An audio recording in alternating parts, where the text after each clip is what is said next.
How then do we start looking at developing those jobs and building those jobs? And I was using a low-hanging fruit, for example, being the restaurant industry, where we're seeing that in South Africa currently, the restaurant industry predominantly, most of the people that are hired there are people that are either documented or not documented non-South Africans. And a lot of the South Faith, Africans... where do you get that statistic? What's your source?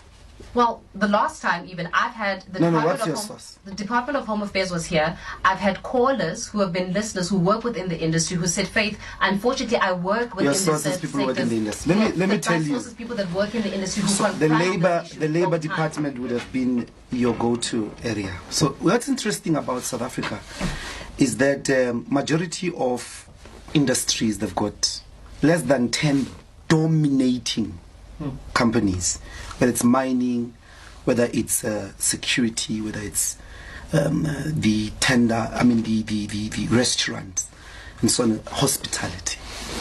And when you think about the restaurants, let's go to the big restaurants. Now, what are the big restaurants? KFC, Nando's. That's where the huge employees are. They account for more than 85% of the labor that is working in that space. The foreign nationals are hired in boutique restaurants. There's one restaurant in Sandton that sells food very expensively. But even if you go there, there'll be like 30% of the staff. We've had this exercise. We went. The president of the EFF went, spoke to those people.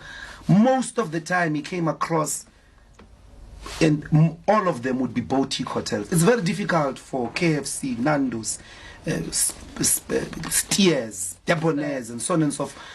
In those restaurants, it's almost 100% South Africans. Where do you find these foreign nationals and not majority? It's difficult for them to work in that space because the restaurants are heavily regulated without being documented. It's boutique hotels, and they account for a very little labor force. Let me go directly to the problem people have with the EFF.